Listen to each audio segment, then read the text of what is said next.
What's up, people? My name is Midakolo, and you're listening to Elegbete TV Radio. Stay tuned. Elegbete TV Radio. We dare to lead. Get entertained. There's nothing like listening to Elegbete TV Radio. It's fun. This is radio like you never heard before. Elegbete TV Radio. The pathfinder for radio. Elegbete TV Radio. Redefining broadcasting. Listen.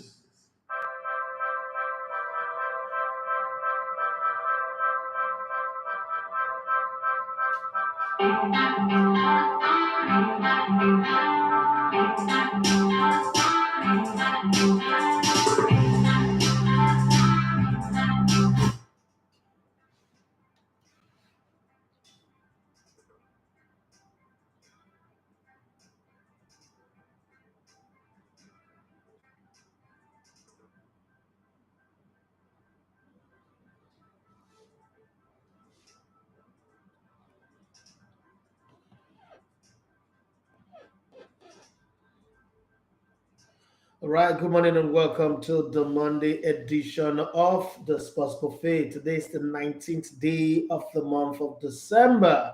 Yeah, we're rounding the year up now, and just a few days, it's going to be Christmas. By this time next week, if I'm not mistaken, I would have had a Christmas, and by this time in 2 weeks' time, will be in the new year.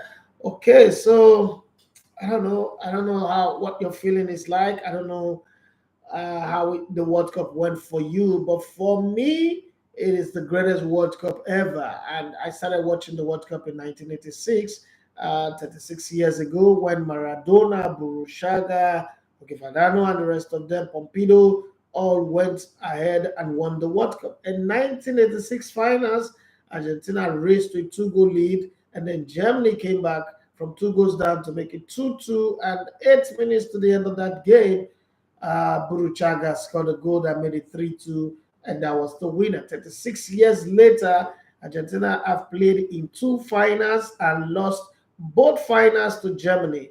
So the last 4 finals that Argentina have been in, they've played 3 times with Germany. In 1986, it was Argentina, Germany in the finals. In 1990, it was Argentina, Germany in the finals. In 2014, it was Argentina, Germany in the finals as well. But this time around, it was in Germany. Germany didn't get out of the group stage. It was France. First time they are meeting France in the World Cup finals. Looked like an easy stroll in the park. Okay, penalty scored. Angel Di Maria, put in a beautiful final touch to a beautiful, movement back and forth everywhere. And everybody said this game is a done deal. I remember my neighbor dressing up and going out and said the game was spoiled. The game does not look like a World Cup finals. And I told him that, look, you never can tell. There's still another 45 minutes. Guess what? Truly and truly, not only was there another 45 minutes, there was another extra 30 minutes. And there was drama and drama and drama to the point where it went from Messi being the hero to Mbappe exploding to life. I don't know how many players can boast of scoring a hat-trick in the World Cup finals in the biggest moment. And to think that he was shut down for 63 minutes or so. And then Kingsley Coman came in, and Kingsley Coman for me would have been my man of the match in that game. But hey, Messi also had a good one, and the football changed. What a game. What a finals we had. But then what a World Cup. The West thought that they are the only ones who know how to put a show. If it is not them, then the rest of the world will die. But Qatar gave us the best ever World Cup we've ever seen since 1930. And I spoke to a few people on the FIFA side, and these were the words they said in unity. And they all, in different times, they all said the same thing. We will never see a World Cup as beautiful as the Qatar World Cup in our lifetime, or probably in 2, 3, 4, or 5 lifetimes. Lionel Messi completed the circle. Name any trophy he has competed for, he has won at least one. Wow. On the 21 World Cup, he won it in 2005. Olympic gold medal, he's won it. Copa America, after losing serially, he's won it. UEFA Champions League, he's got 4 of it, if I'm not mistaken. Ballon d'Or, it's got 7, and it does look like Ballon d'Or number 8 is on its way at this rate. What else again do you want to add to the conversation?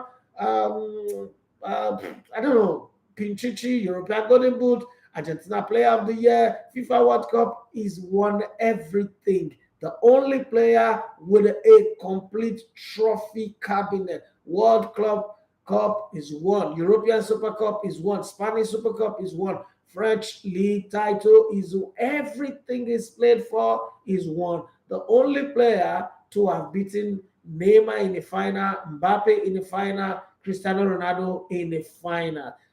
They say every final that Angel Di Maria plays with Lionel Messi, he ends up winning. But we must not forget some people who wore the garment of Dimo and Saboteur.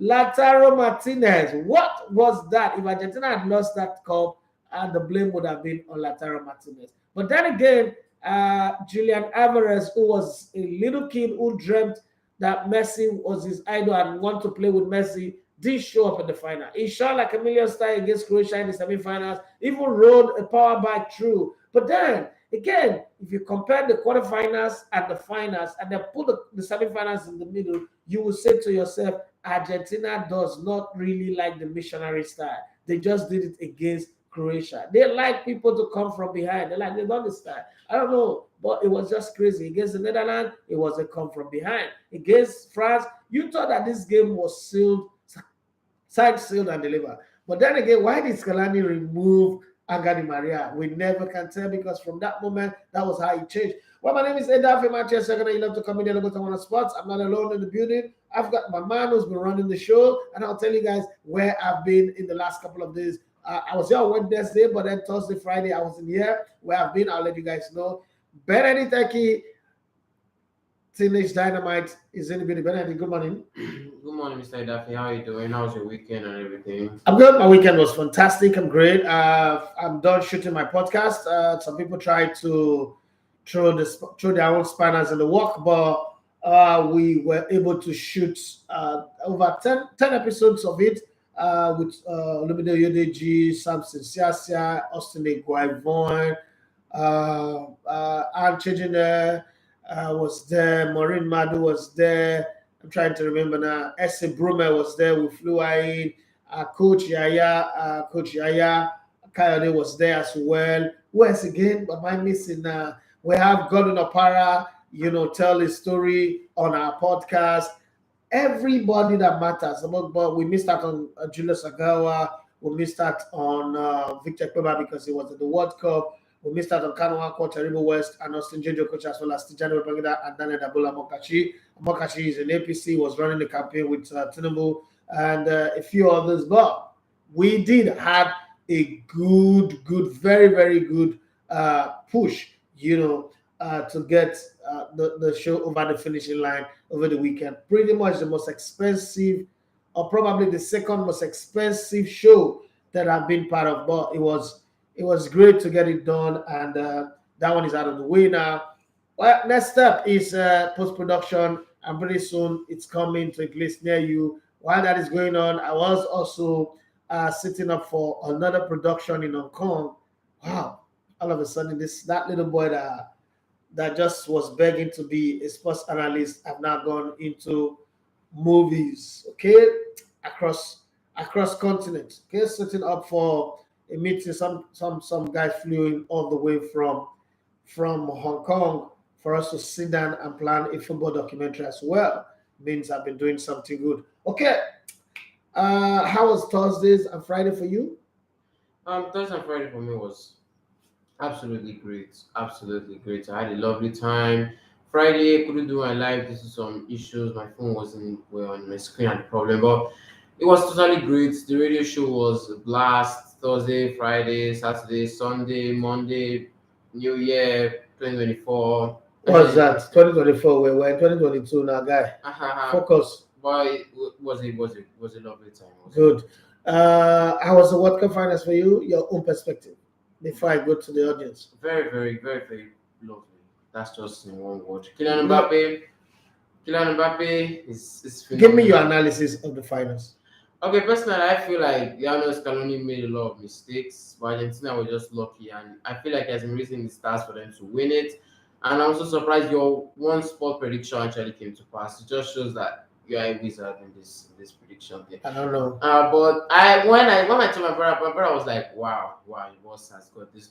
But I feel like Lionel Scaloni made a lot of mistakes, and so did France. They did a chance, they make mistake, but France made a mistake for me by not coming to that game. The whole respect thing you always say when Africans are playing European teams, that was quite similar to what France did to Argentina yesterday. First opening 30 minutes, they had a lot of respect. 30 minutes close on hour, they had a lot of respect for the Argentine team until those magical substitutions. And I felt like Argentina escaped that one with the skin of their teeth because penalty is a lose or win affair. So You think that the French players lost it once they got into penalty? They just felt like, I mean, considering the fact that Martinez made a last minute leg save against France, and then also Lautaro Martinez had a chance to put the ball in the net. I don't know what happened there. He played the ball, out for a goal kick. I was arguing for a corner kick anyway. But do you think that at that point the French just felt like they just lost all the energy? Because I thought momentum was on their side. Twice Argentina was in the lead, and twice they came back and they showed what stuff they're made of. But somehow it ended 3-3. And from that moment, when it comes to penalty, there is no goalkeeper currently in the game who is more confident of saving the ball and put up some swag, some dance like Lautaro Martinez. From winning the FA Cup with Arsenal to winning the Copa America with Argentina, Lautaro Martinez Emiliano Martinez seems to be like the missing link that Lionel Messi was looking for to complete his squad for him to win, because since Emiliano Martinez came into the Argentine team, and let's not fuss about it. I don't think that this Argentine team is better than the one of 2010. I don't think that they are better than the one of 2006. I also do not think that they are better than the one of 2014 or 2018 was shambolic, but 2006, 2010, 2014. I think that squad in terms of quality of players, the Agueros of this world, the Gonzalo Higuain, but what was missing was the fact that they were not a team. And if anybody had told me that a footballing country will use a center back like Otamendi to win a World Cup, I would argue that come on, that's not possible. Even though I predicted Argentina to win the World Cup from 18 months ago, I thought maybe somehow one solid defender will come out of nowhere. But to have Otamendi do that, and for me also, I think Romero was fantastic. I don't know what anybody have to say, but I think that Romero was fantastic. So some of the players that nobody give credit for, some of the unsung heroes of football. Romero, in the first 1 hour of that game, knew every move. He could predict every move that France was going to make. And, I was explaining to my friend in Sweden yesterday, and he was asking me, after 1 hour, what changed with the Argentine team? And I said that apart from the removal of Angel Di Maria that made it easy for the French defense to breathe easy, the introduction of Kingsley Coleman. So Argentina came into that game strategically knowing every move. They could predict every move that France was going to make. And so they went to the checkpoint to checkmate every move that France was making. But then when it came to Kingsley Coleman, what made it's incredibly difficult to track him and to read his move was that he came on, Mbappe did not move from his preferred position of playing wide. So the guy was on stealth mode. Okay, he was not in one place. There was no radar that could track him. There was no sniper tracking device that could pin him down. It was everywhere, and that disorganized the play for Argentina. To think that he won the ball off Messi to set up that wonderful blaster that Mbappe scored was beautiful. But it was a good game. It's not a game where you can sit and blame anybody. Rather, I think I'll sit back and I say I saw the greatest football match ever. I thought it was Argentina versus England in 1986 that have always been etched in my head.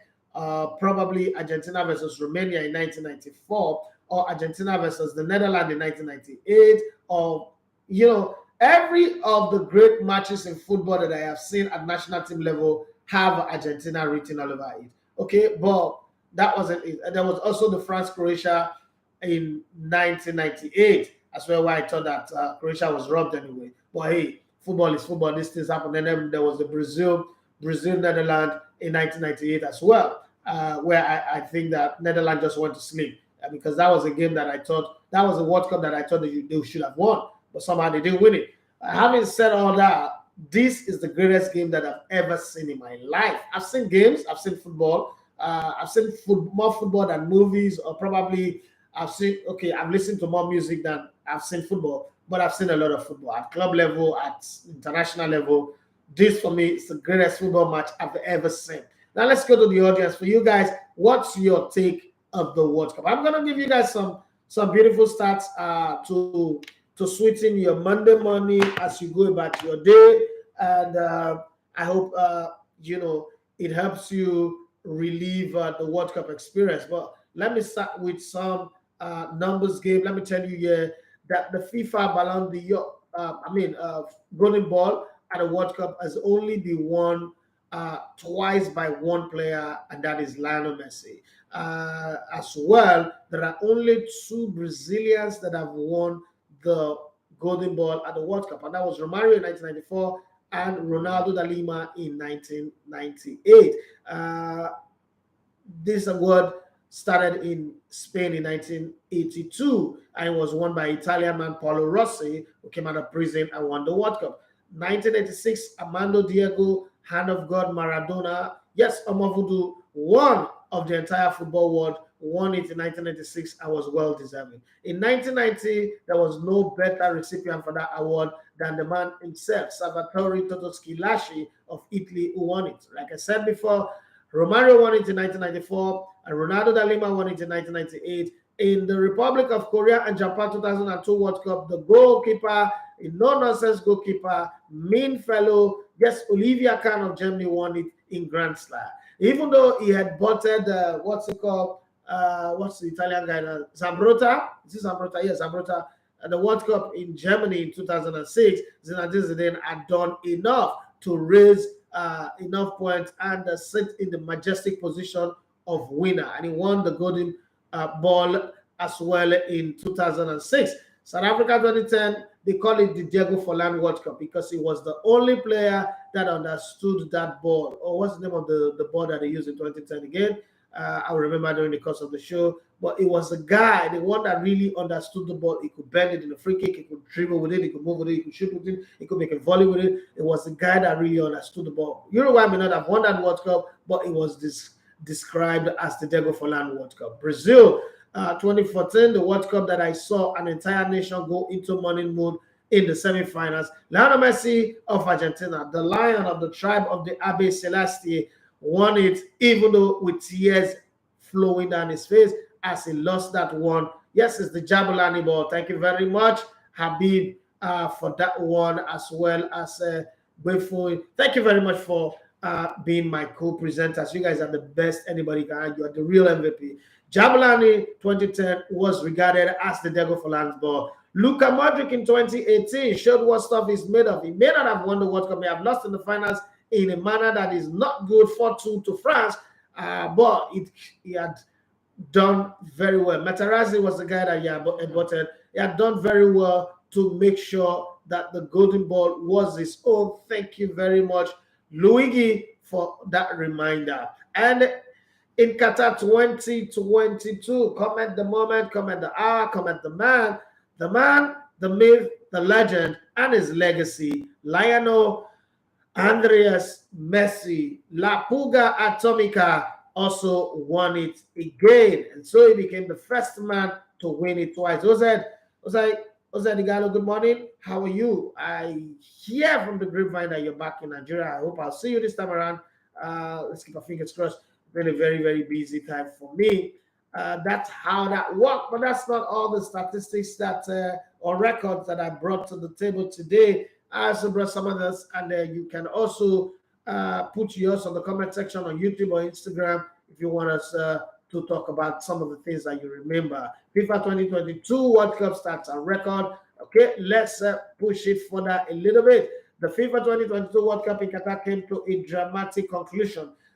This football tournament brought together 32 top national teams from 5 confederations and produced no shortage of highlights and history. From Cristiano Ronaldo striking touch to Lionel Messi's World Cup goals and appearances to France superstar Kylian Mbappe, records were made with every passing game. And how about Morocco becoming the first African nation to reach the semi-finals? Whoa! Now let's go through all of those records. And I'm going to start with Cristiano Ronaldo.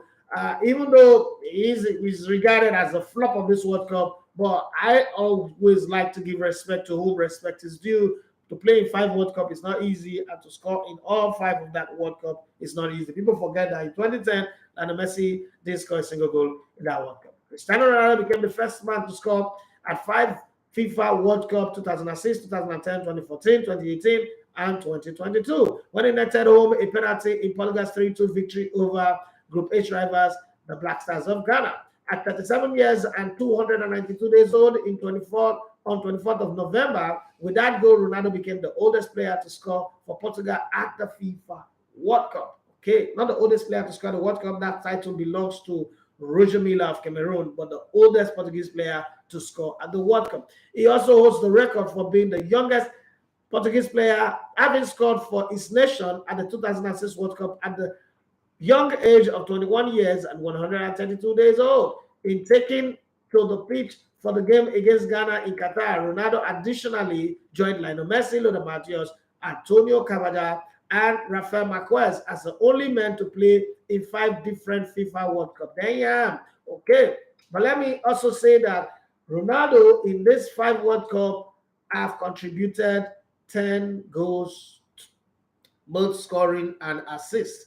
But then Lionel Messi, in just a single World Cup, had to do that number, both scoring and assists. Okay, but Cristiano Ronaldo had to leave Qatar without the coveted trophy after Portugal's shock exit in the quarterfinals after a 1-0 loss to a rising header from a Moroccan player. Let's talk about Lionel Messi now. I mean, we can't talk about this World Cup without mentioning Lionel Messi. After scoring a 5th goal of his World Cup against Croatia and his 11th overall, Lionel Messi smashed a new strings of record for Argentina. The 25-year-old is now the top scorer for Argentina in the World Cups, surpassing the previous record of Angel Gabriel Batistuta, the god of Flores, okay, who have 10 goals, joined 6th in the all-time World Cup scorers chart, and the oldest man to score 5 goals in a single World Cup tournament. Damn. Okay, as my daughter would say. The semi-final meeting with Croatia also saw him level Lothar Matthäus' record of 25 World Cup appearances by a player before he overtook it in the finals in the tournament at going stages.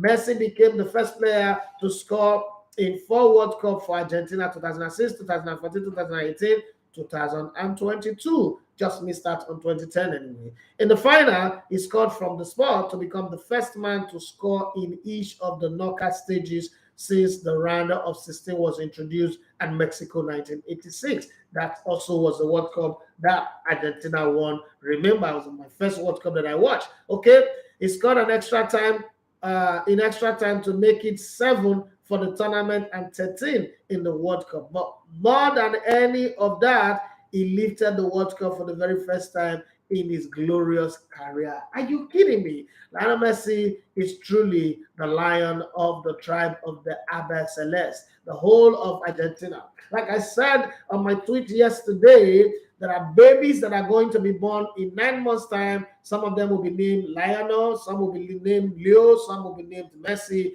But the world will have between 15 to 30 million new people in the coming 9 months. I guarantee you that for sure, because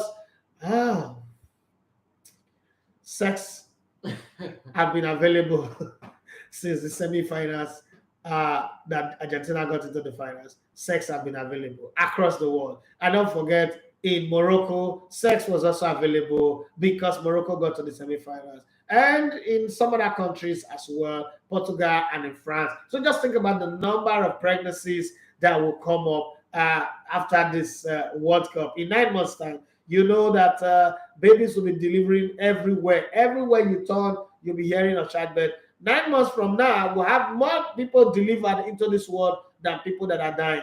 And then what's with billionaires and Okrika t-shirts? Yeah? What's with billionaires and wearing Okrika polo? Did you guys see Elon Musk wearing one polo that he bought, one green polo that he bought for Yaba? Yeah, but then that's how billionaires do. That's why I want to be buying Okrika polo now. So anybody that is selling Okrika polo, please reach out to me. I want to go and buy because that's how to become a billionaire. Let's talk about Mbappe's record, okay? With 10 minutes to go in the World Cup final, Argentina lead 2-0 with Messi on course for the one trophy to have eluded him. Kylian Mbappe had other ideas. He didn't read the memo at all. Okay, it was checkmate, it was locked, it was missing. As a matter of fact, with 10 minutes to go, France have not had a shot on target or a shot off target. But then it all changed. And after his PSG teammate had put Argentina back in front, Mbappe converted another penalty to join Gavos as the only man to score a hat-trick at the World Cup. Okay? No, let me go back. This story is not the first. He scored from the spot before sweeping home moments later to take the match into extra time. And after the PSG teammate had put Argentina back in front, Mbappe converted another penalty to join Gavos as the only man to score a hat-trick in the World Cup final. And that happened in 1966. Okay? And forced a penalty shooter that took Mbappe's tally to 8 for the tournament, securing the Golden Boot by 1 from Messi. That was painful anyway. I was looking out for Messi to win the Golden Boot, the Golden Ball, the World Cup, and everything. But hey, sometimes things doesn't always go like that. So he had already eclipsed Pele as the highest World Cup goal scorer before the age of 24. But that incredible effort proved in vain as Argentina won on penalties. Well, let's just say it was role reversal. You know, you win one and lose one. Messi win one and lose one. Let's take it like that. Let's talk about the youthfulness and the history makers at a very young age. Gavi, Spain youthful history maker. Spain's number 9, Gavi, became the first player born in the year 2004 to score a goal in the World Cup when his country topped Costa Rica 7-0. I'm sure some of you have forgotten whether that game held even in their opening match of the tournament. Incidentally, that victory is the record for the most goals Spain has ever scored in a single World Cup match. Yeah. In 2010, when Spain won the World Cup, they scored 8 goals overall in all the tournament. But this one, they scored 7 goals in one game, but it still didn't make them to go far. Now, you cannot talk about this World Cup without mentioning a guy called Olivier Giroud. Olivier Giroud is one of the world's most underrated striker, especially for me, an Arsenal fan. But then when he was at Arsenal, it wasn't what was needed. It was a good player that was in a place where a club that was going through transition that didn't need a player like that. Okay, but his other play is something that you must give him credit for, you must give him respect for, and love him so much. And he went to Chelsea, one of the titles he could have won, and then went up to Chelsea, Manchester. What am I saying? AC Milan. I won the league title after AC Milan had gone 10 years without winning it. Well, let's talk about it. He's done it, yeah, with his goal at the end of the first half of France's round of 16 clash against Poland. Olivier Giroud became France's all-time leading goal scorer with 52 goals, which he later extended to 53 with his headed winner in the quarterfinal against England. The 36-year-old drew level with Thierry Henry's previous mark of 51 when he scored twice in their 4-1 win over Australia. One of the things that was very, very beautiful this World Cup is the older players lived up to the billings. Their age was not a barrier. Lionel Messi, apart from Portugal's interview-loving goat, Cristiano Ronaldo,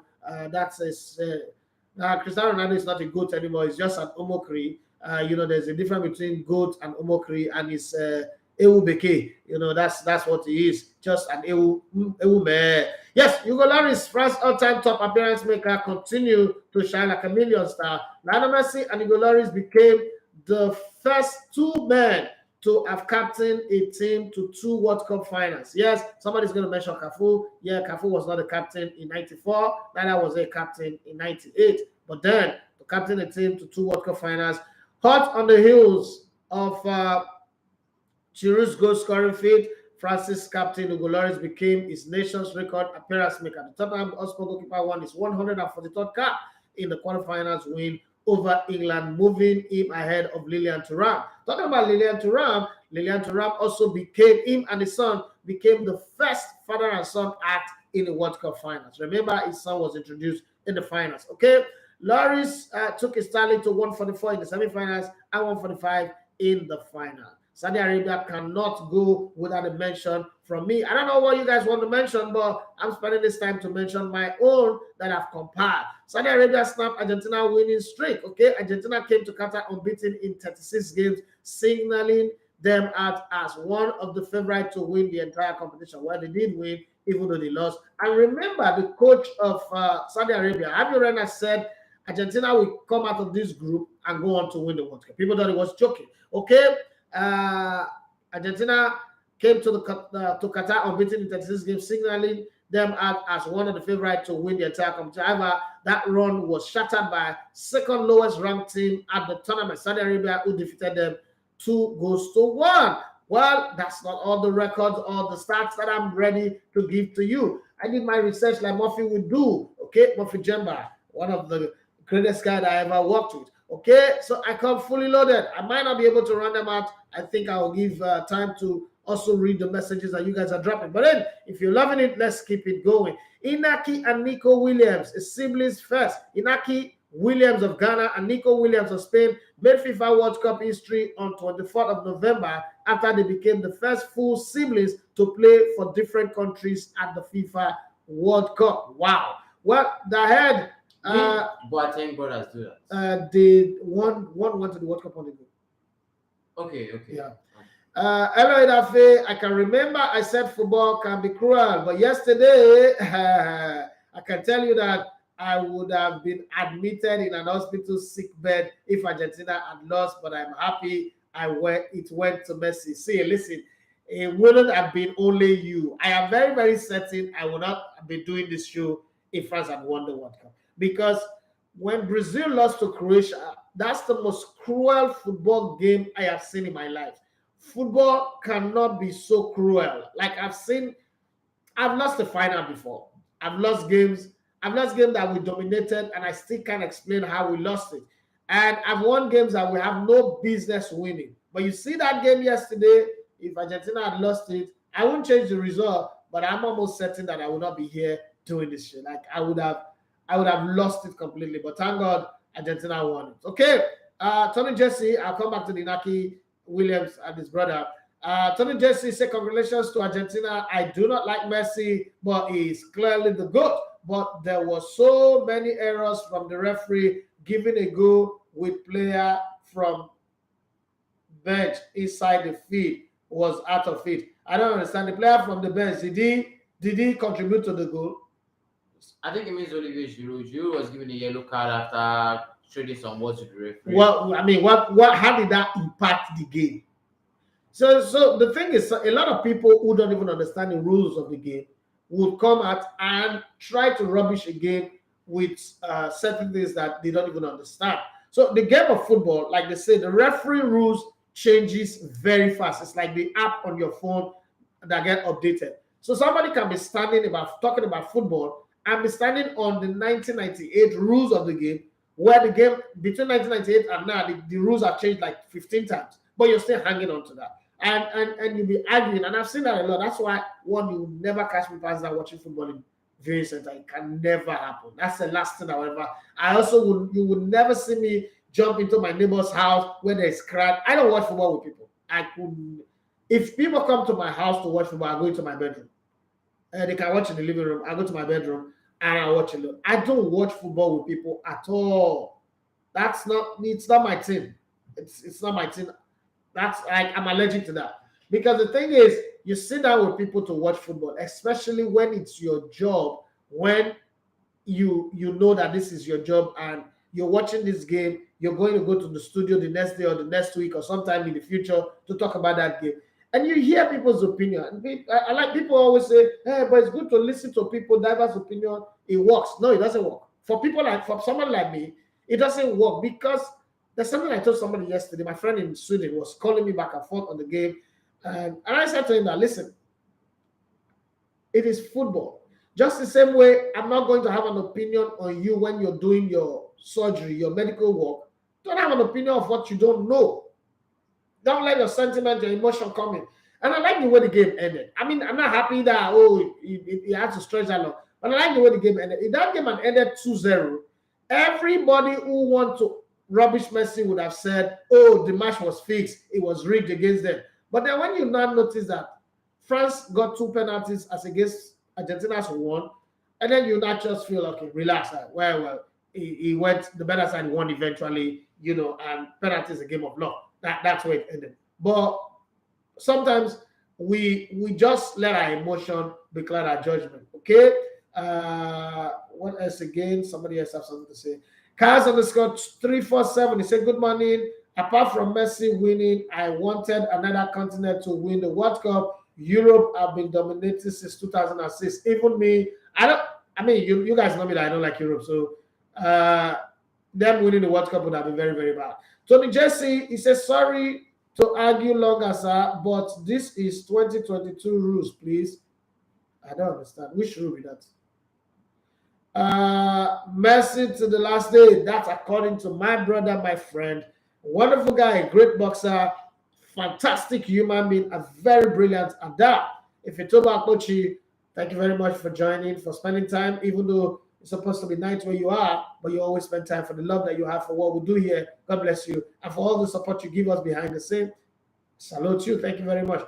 Martin Synthesis, he said the fact that Argentina won the World Cup is a win for Messi fans.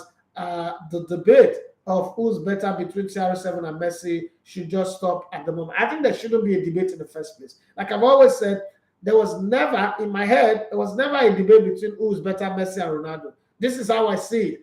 I am privileged and opportunity to have seen 2 great players play at different times. We never had a debate of who's better between Figo and Zidane. Neither do we have a debate of who's better between Ronaldo and Rivaldo or Navasuka or Jurgen Klinsmann.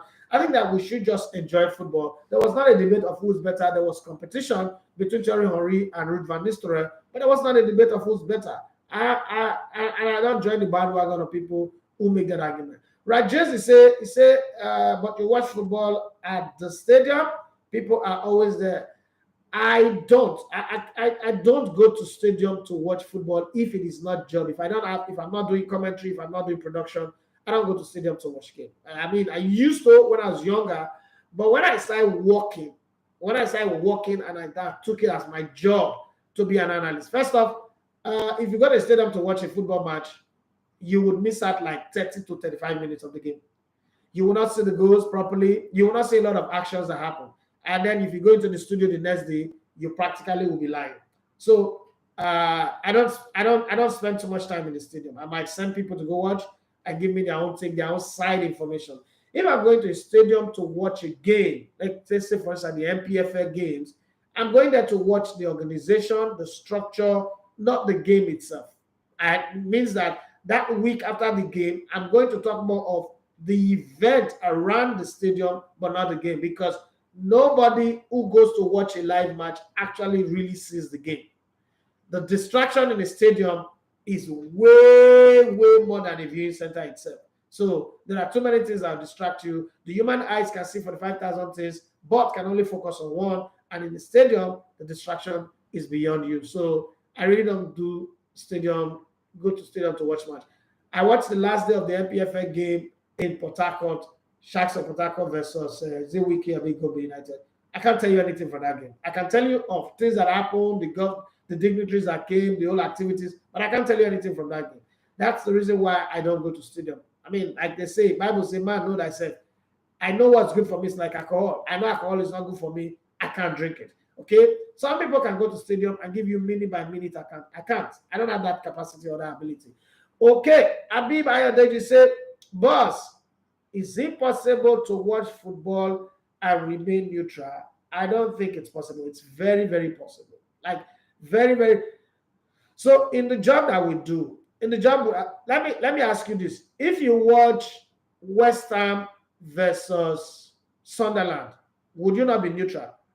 You'll be neutral. Because I'm not sure you're supporting either Sunderland or West Ham. I'm not sure there's any player on those two teams that you support. So hard to say your mind, the human mind is something you train.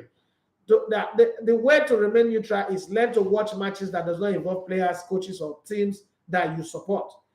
Spend a long time watching them, and then you see the neutrality in you show. Once that happens, take it to the games that you love, the teams that you love, and stay neutral. I watch Arsenal and stay neutral. I mean, I know when Arsenal is not doing well. I know when Arsenal is shit and terrible. I mean, from the last 10 years or 12 years of Wenger up until when we had Unai Emery, I mean, you can always stay neutral if you want to. It's a choice. It's not the game that costs it. It is who you are. Rajezi, he said exactly the 2 penalty nullifies the agenda of Messi being given an undeserved penalty. Well, when Villarreal ruled out 3 goals from Argentina against Saudi Arabia and then lost the game, no one talked about FIFA orchestrating the whole tournament in favor of Messi. And to think that one of those goals was not offside. The Lautaro Martinez goal was not offside. Saudi Arabia player was on the far side, way deep into his own half. But hey, nobody saw that one because he didn't work in favor of Argentina. Zakio Salahu, we say Lautaro Martinez was wasteful on the night. He tried to repeat a Gonzalo Higuain, and Alvarez didn't show up. Okay, Julian Alvarez didn't show up. But I can understand. Maybe he was overwhelmed by the whole occasion. That can happen. That he said, I strongly agree with you. I don't understand why yellow card on Giroud has anything to do with the referee, but that's same ref gave 2 penalties to the same Giroud who is from France. Well, that's how life is. People would always pursue an agenda that fits their own narrative. They say, bros, my fact is Messi is gifted and imbued talent. Cristiano Ronaldo, a good player who walked his way to where he is today. You see, that is also a narrative that a lot of people have pushed. And when people push that narrative, I always laugh. Ronaldo is a gifted player, just the same way Messi is a gifted player. The thing is, Messi is not a showman. Okay? Messi does not give you the show. So let's put it this way. I was with Mikel Obi. Is it last week or last 2 weeks? Last week, if I'm not mistaken, on the 8th of this month. Okay, it's last week. I was with Mikel Obi and a few others were having we had a very long conversation for like 4 hours plus. And in that conversation, the talk of Messi being naturally gifted, inborn, and Cristiano Ronaldo walking his way up came up. And I was laughing, I didn't say anything, because in public place, I hardly talk sports. So as we were talking, these are bros, these are top men in business, industry people. I don't like to talk sports, football in public because I learned something from Alibaba. Alibaba says you can't ask him to do comedy in public. Just, hey, Alibaba, I had the crack joke. That's you shiping your trade. And so Mikel, everybody was talking, and then they got to that Messi Ronaldo argument and the usual nonsense of one is naturally gifted, the other one is not. And I said, Mikel, now that you're here, I'm going to put my mouth on this one. What is the real thing that makes a footballer be able to dribble? Is it not stamina? And he said yes. How do you get stamina? Is there any footballer in the world that is born with stamina? Is there any drug you can take that will give you stamina? He said no. Stamina is a product of training. So dribbling is the signal from your head that goes to your leg and your body, right? But the conveyor belt that carries that signal is stamina. If you don't have stamina, okay, you can't last the game. You can't run with the ball. But let's rewind back to Cristiano Ronaldo at Sporting. Cristiano Ronaldo at Sporting actually dribbled more than Messi. People forget that part. Cristiano Ronaldo's first 2 seasons at Manchester United, he actually dribbled more than even Messi. Go and ask Ashley Cole that Cristiano Ronaldo is not a dribbler. Those things were the natural, the skills. And see, when we say skills are natural, they're actually not natural. You watch footballers and then you learn their skills. Look at Zlatan Ibrahimovic, learned everything from watching Ronaldo da Lima. The thing that you're not being told is that these footballers crop their skills from watching other people as they grow. But then what keeps you in the game is the hard work of training to build fitness and stamina. Also, proper nutrition. And that's something that Messi and Cristiano Ronaldo does. But then the way we deliver it, okay, the way we deliver it is now what makes us different. So me and Murphy were too talkative, right? We talk for a living. But Murphy does his own in a different way. Yoruba will say pariwo. He does it in a different way, but entertains people. When I talk sports, I come across as a very rude, arrogant, and stubborn person. I mean, I'm not gonna lie about that one. But then if you meet me as a person, that's the opposite. Just the same way, if you meet Murphy as a person, he's a super shy guy who can't even keep eye contact. For those who've met Murphy, you would understand. But when you listen to Murphy on radio, it's a different beast. I was shooting a podcast, this past weekend, and I remember some of the guys like, whoa, you're this nice. I've always, like ex-footballers, so class of, I've always hated you. I've always felt like you're rude, you're arrogant, you're full of yourself. It's like, well, I like that because it's good when you have a different impression about me, and then you meet me, you have a different impression. So Cristiano Ronaldo have a way of selling himself. Don't forget that Cristiano Ronaldo is the epitome, the picture of what a footballer should look like, structure-wise.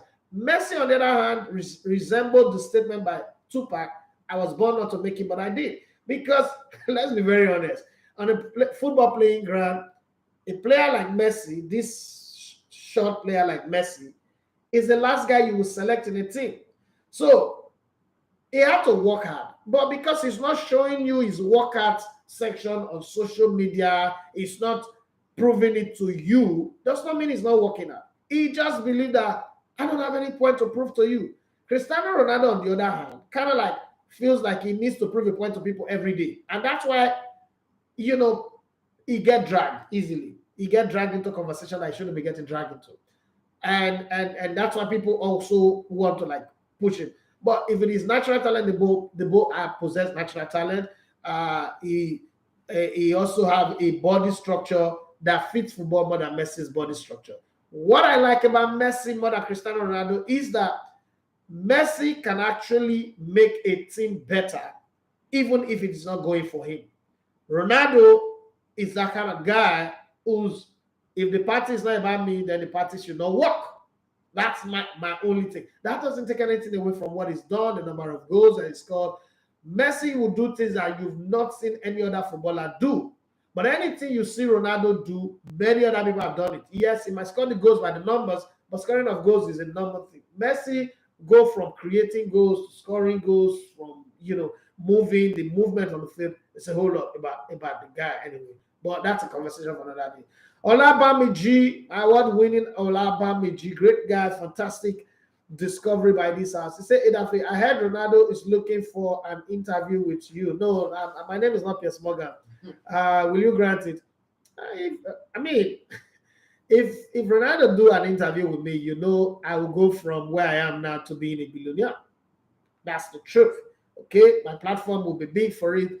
I will grant it. Okay, but you know that I'm not Piers Morgan. And I heard that Piers Morgan was crying yesterday. They had to call 911. Neighbors had to call 911 for serious disturbance, and he was crying seriously. Sandida says 2022 says Messi is a team player. They are both team players. It's just at one point in Cristiano Ronaldo's life, a lot of people gave him this impression that football, everybody should make sacrifice for him. And it started with Alex Ferguson, actually. It started with Alex Ferguson, who sacrificed Berbatov, Wayne Rooney, and Carlos Tevez just to make Cristiano Ronaldo a great player. And that got into his head. And then he started seeing life from the position that everybody must die for him to survive. Unfortunately, that's where the real whole talk about him and all these issues started from. But let's get back to Inaki Williams. Inaki Williams of Ghana and Nico Williams of Spain made FIFA World Cup history on 24th of November after they became the first full siblings to play for different countries at the FIFA World Cup. Talking about it first. James Ingram was the one who sang the song, First Cut is the Deepest, right? For the Middle East, this is the first. The first for the home team. Qatar's positive record making, and there's the less so. And unfortunately, to host Qatar, the claimed a first. They might not want to brag too much about. In losing their first match 2-0, Ecuador became the first uh, became the first host of a FIFA World Cup to lose their opening match. Too bad about that one, but hey, shit happens. When Hennessy, let's have a sip of Hennessy. I'm not joining you guys in that sip anyway. First red card in Qatar, 10 ever for a goalkeeper. Welsh goalkeeper when Hennessy became the first player at the FIFA World Cup 2022 to see a red card after he collided with Iran's Mehdi Teremi. The card shown was initially a yellow card before it was upgraded through the VAR software at the App Store to red. Okay, NSC is now the third goalkeeper in the World Cup history to be sent off with a red card. Sorry about that one. Record draws at the World Cup and England's 22nd. England and USA played at the fifth goalless draw on the FIFA World Cup 2022 on Friday, 25th of November. The 6 days later, Croatia and Belgium added another 0-0. The other four goalless draws so far: Mexico 0-0, Poland, Denmark 0-0, Tunisia, Croatia 0-0, Morocco and South Korea 0-0, Uruguay also, meaning Qatar 2022 has set another record: 8 teams drawing the opening game 0-0 in the same World Cup for the very first time ever. England's marring draw was the 22nd draw at the World Cup, which is a record. Italy is now second with 21 draws. Damn. Enner Valencia became only the fourth man in history to score 6 World Cup goals in a row for Ecuador. Damn. Some record is good, some are bad. Okay. Olabami just say, keep up the good work, my guy. You are spot on. Lionel Messi just got that little extra, that edge him ahead of Ronaldo. Thank you very much. Rajizi, he said, we await some of your explosive podcasts. Always kudos to the team. This time around, it might be on DSTV or Netflix.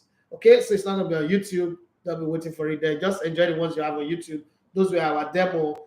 We are moving distribution somewhere else. Okay, now we need to get paid for doing that work, for investing that much money, time, resources, and research work into that. We need to get paid for it. First one, we just did it for what my Yoruba people will call Sarah. Right now, we're not doing Sarah. Having said that, let's talk about Enner Valencia. Enner Valencia's goal against the Netherlands was the 6th World Cup goal in a row for Ecuador. No other Ecuadorian player had scored in the meantime. Valencia scored all 3 of Ecuador's goals in the group stage of the World Cup in 2014. The South American side did not qualify for the 2018 edition in Russia. The 3-year-old joined the select group that include Portugal's legend Eusebio in 1966, Italy's Paolo Rossi in 1982, and Russia's Oleg Salenko, in 1994. Cameroon will not forget that guy. Lewandowski finally got a goal in this World Cup. Yes, Habib Ayadeji. He said, let's talk about unsung heroes. Okay, Scaloni and McAllister. My God, yeah, that's what he said on Instagram. Man, my YouTube people will be looking at me like, Edafe, are you with us or are you against us? No, I'm not against you guys. You guys are my family. Lewandowski finally ends this World Cup draft. Robert Lewandowski was in tears after scoring his first World Cup goal in Poland's 2-0 win over Saudi Arabia. The Barcelona striker could not hide his emotions after doubling his side's lead with 8 minutes remaining to seal victory for his side. In that game, he created one and scored the other. The 34-year-old had gone 5 World Cup games without a goal and missed a penalty in his team's opening Group C game against Mexico. Okay, Lewandowski now has over 600 career goals and equal Pele's tally of 77 international strikes. Wow. His consolation penalty deep into injury time of the round of 16 defeat to France saw him go 1 clear of the Brazilian legend. Okay, Pepe, second oldest outfield player and scorer. We'll talk about that later if there is still time. Let me go to YouTube and see what all my balling guys are putting there, and let me read everything that they've got for me. Okay, so starting with Lord Mayor, greetings, boss. Good morning to you. How you doing? I did a lot for myself. The French team is full of men in young age. They tried. Mbappe has shown is for the big games. Martinez is a great goalkeeper. He pulled them through when it mattered most. And Lord Mayor said, I'm just don't have anything to say. Just to hail France coach. His change was epic. I agree with you. Chike Ayalogu said Jabulani, okay, was reminding me of the ball. And then when I say Sudanese head butted Matarazzi, not Zambruta. Okay. Oh, Zidane. I guess that's what you wanted, right? Zidane has butted Matarazzi. Lord Mayor said Jamlani, Yemi Dynamite, Sebi Gonkui, up Messi and up Argentina. I'm happy Messi finally got his World Cup. He deserves his, and I hope those still in that can see why he is regarded as the GOAT of this era, or of all time. For me, of all time, Yemi Dynamite, who are your favorite for 2026 World Cup? Big up Swahili. Come on. Let's drink the wine for this bride price first before we start talking of who will marry the baby that is not born yet. Come on. Let's drink the palm wine first now for this one. Okay? I would come later, but not now.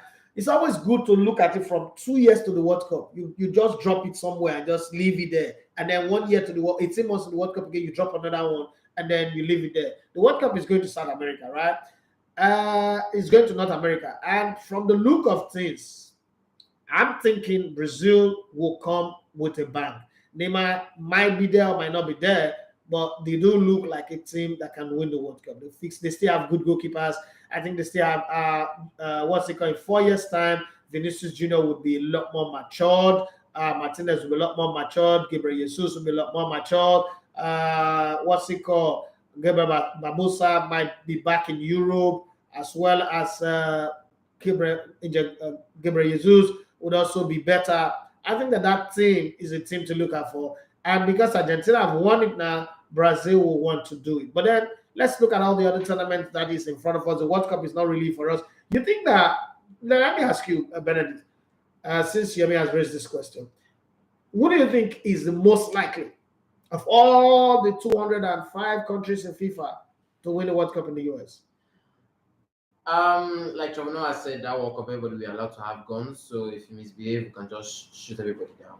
But I think personally, I like Brazil, but the right of recent they've not just been there, and they seem to be taking the full step of Germany.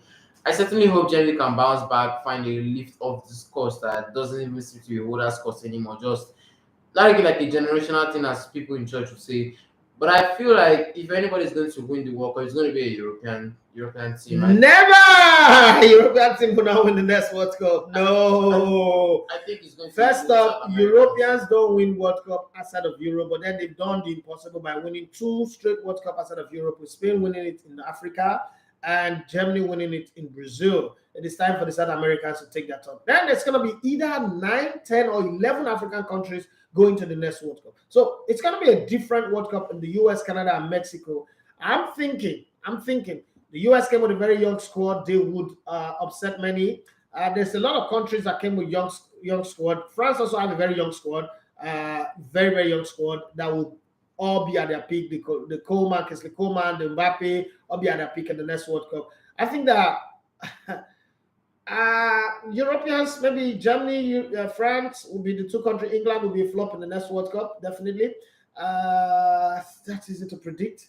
Some of the African teams, now that Mexico has gone on to the semifinals, some of the other African countries would want to see themselves push against the Mexico achievement and see what can come up. I think it's a Brazil World Cup next time. Yeah, because if you look at it, twice Mexico has hosted, Brazil has actually won the World Cup. So maybe. No, not twice. Brazil won in 70, okay, Argentina won in 86. Pardon me. So you would have said South America had won it every time there was. Yeah, I meant 94, Brazil won again in the US. So anytime it's in Mexico and US, maybe just to South America. But I think it's going to elude South America this next one. Yeah, I think it's going to Brazil. I think it's going to South America. Brazil or no, Argentina is not going to do it back to back. No. What Rajazi, he said, wow, greatness, that's a step up. What we always pray for, greater height. Thank you very much. Jerry Ahirim says that Martinez, man, that save with his leg was the save. Okay, Sandida2020 said France have a very strong squad despite Benzema, Pogba, Kante, and other 3 players due to injury. Yeah, I agree with you on that 100%. My daughter would say 100%. Habib Ayadeji, he said, I don't have to wake up 5 a.m. for the next World Cup. Oh, okay, you're obviously in the US. We are the ones that will suffer that one. But I would bet anything nobody can beat what Qatar did at this World Cup. Now let me go over to uh, God's will Obukomena Awari. Long time, Amigo Bros. Rendo. He says it's been a while on the program. The game was a nice one, but I wasn't really pleased that Argentina won it because I felt that FIFA was partially favoring Argentina to win the World Cup. Okay, there was a game that they lost that FIFA now overturned, right? There's this thing where we say Momotok.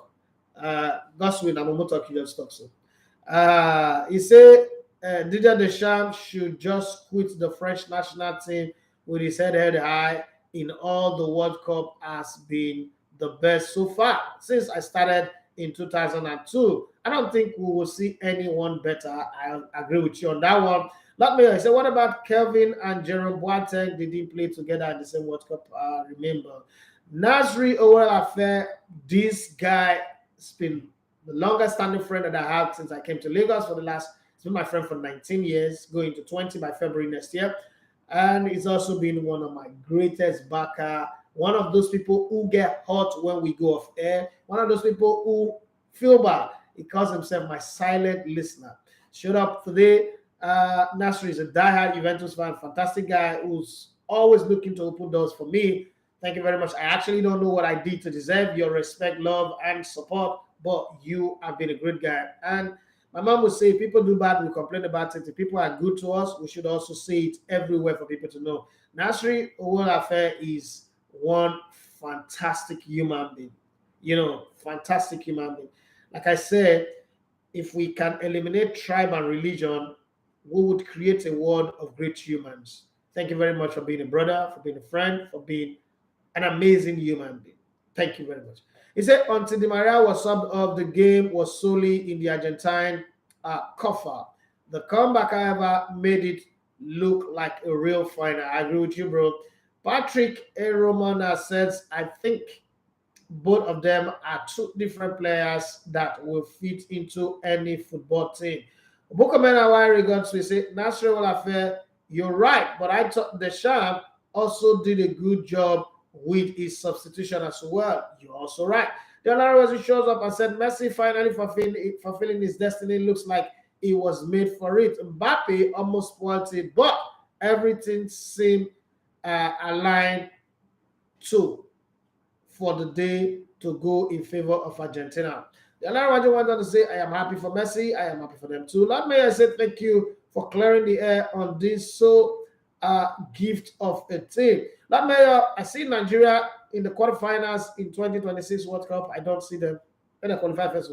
The he said, this is the best final match since I started watching the World Cup in Italian 90. Oh my God. Oh my word. Okay. The tactical ingenuity of both coaches was interesting as well. I think we will spend tomorrow. Sebastian said we'll talk about the tactics of these two teams.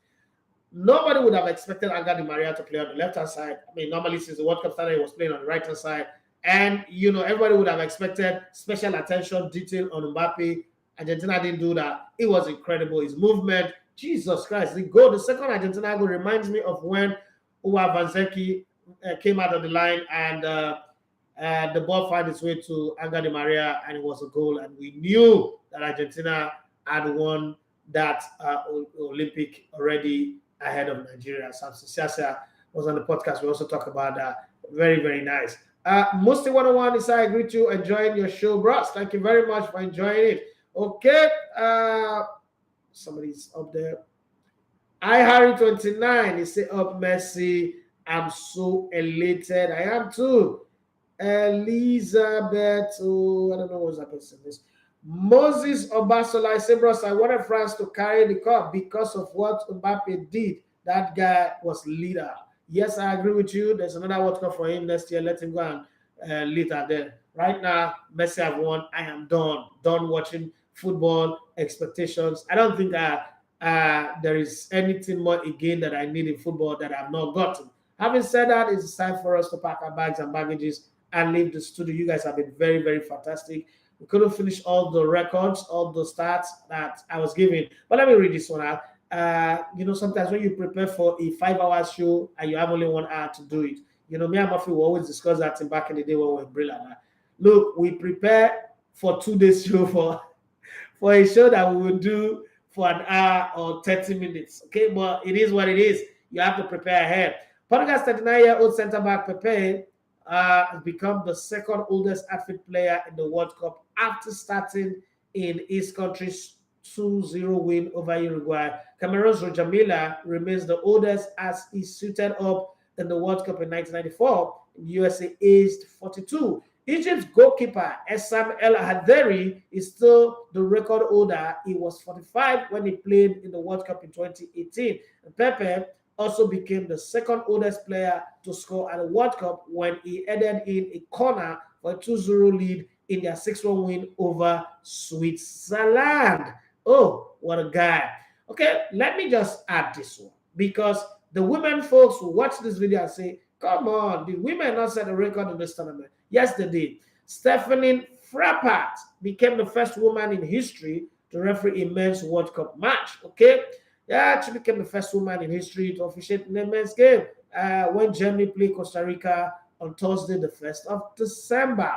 The 38-year-old was already the fourth official in Mexico's game with Poland earlier in the tournament. But then English people will say, was there no record for Englishman in this World Cup? There was. Marcus Rashford scores England 100 World Cup goals. So that's a record on its own. Marcus Rashford was the man of the hour in England's World Cup victory over Group B rivals Wales. Okay, the 25-year-old Manchester United player contributed 2 goals in his country's 3-0 rout. And with his effort, guaranteed England advance to the knockout stage on top of their pool. Notably, Rashford's second goal of the game, a left-footed strike that clipped the goalkeeper's heel, was England's 100th FIFA World Cup goal. The first goal for the English at the tournament was netted by Stan Mortensen in 1950. Other countries to have scored 100 goals or more at the World Cup include Brazil, Germany, Argentina, Italy, and France. You want some more? Let's talk about Netherlands a bit. Cody Gakpo makes history for the Netherlands. 23-year-old Cody Gakpo is the first ever Dutch player to score in all of Netherlands group stages at the World Cup. The PSG Eindhoven striker clinched the record when he opened scoring for the Netherlands in their third group stage against Qatar on Tuesday, the 30th day of November. That's just what it is. Tomorrow or Wednesday, we'll continue with more of this record. But as we leave, I want to say massive thank you to all of you for the support that you give to us, for all of the content that we've done this year. Would not have been possible. Would not have been, courageous enough to be doing live streaming on Instagram and YouTube if it were not for you guys. You guys have been the best thing that has happened to this business that we do, even though we get people fighting us every day, dealing with all of that and the challenges of fuel, mechanics, technology, internet. But you guys are the real MVP. God bless you. And thank you so much as we move towards the Christmas. One of the things that a friend once said to me when I was pretty younger, he said, Christmas should not make you have high blood pressure. Because at the end of the day, if your friend is having a birthday party and you don't have a new cloth to wear, you will not have high blood pressure. You wear what you wear and you go for the party. To be very honest, Christmas is not Jesus' birthday, so it's not a big deal, okay? If you don't have what you think your friends have, don't kill yourself. Stay alive, okay? And when Twitch died, somebody shared a video with me, and in that video, the guy was saying that men, this is for men now, that men could be friends for years. They would sit out, they would argue about football, about women, about music, about movie, about politics, the economy. But one thing they don't do is they don't ask each other, how are you doing? They don't ask their fellow man, how are you doing? And one day you hear that your best friend's marriage have crashed, their business have collapsed, they are committed suicide, and then you start wondering, no, he was always happy. No, do you know him? Try and know your friends. It's very, very important. Ask pertinent questions. How are you? How are your children? And be somebody that they can trust enough to talk to when they need somebody to talk to. Sometimes just having someone to talk to can heal a lot of problems. And I hate it, to be sounding cliche, because once somebody have died and then we start saying this thing, but then sometimes that's where the reminder comes from. I just need us to take time to check up on our friends. It doesn't really matter whether your friend is a millionaire or a billionaire or Tanzania, whatever they are your friends. The condition is not that they must have money to be your friends. They are your friends. They make you laugh. They make you, they make you qualified to say you have friends. Check up on your friends. Godwin said Messi is the GOAT. No more argument. Elegbete, what do you think? I don't think anything. Okay. Who's the best official? I said legendary Elegbete. Thank you very much for that. The other one is say, I wonder why Scoloni substituted Di Maria do. Probably he was tired. We'll be seeing something different, and then they see something different there. The other is that people are back with their conspiracy of FIFA favoring Messi and Argentina. Such talk will always be there, but it's not a big deal. Moses Abasola says because of the win, all these Messi fans no go allow us hear what. If na Portugal winner before you go allow people hear what. So learn to respect people and celebrate their win. Let them celebrate their win. Don't come and rubbish. Somebody said Messi win one World Cup, not go hear what. What about Pele that won 3? But the same you people some years ago said Pele is old school. He should not be argued that he won 3 World Cups. So people will always have something to say. Having said that, thank you very much. Benedict, any last words? One question for you. Which law do you want to see removed from football, like concerning the plays? Handball, touching your hand, intentional removed, offside removed. What should just remove entirely? Let me think about that for a minute. I think throwing. I think throwing should use his legs. You should kick it in. Okay. It's football. You should kick it in. So everywhere you have a throwing should be like free kick. Kick it in. They tried it in one junior tournament, but I think if favored Africa, so they removed it. Good, favored Africa, they removed it. But I think throwing. For the handball, the rules are not definite. And I can understand. The trick of removing the handball is then people cannot stretch their hand to block the ball. Okay, like we're playing basketball. So I don't think that's a rule that can be removed, because once you remove that rule, it means that somebody wants to jump, he will jump with his hand up like this, and the ball hits his hand, it's not a foul. That would be difficult to do. But we gotta go. Bye-bye. Thank you very much, Benedict, for being here. Thank you, everybody, for being here on the show. Let's do this again tomorrow, 9 to 10. My name is Idafi Matches. So you love to come in there. It's been a wonderful time on the show, Sports Buffet on Elevator TV Radio. Bye-bye.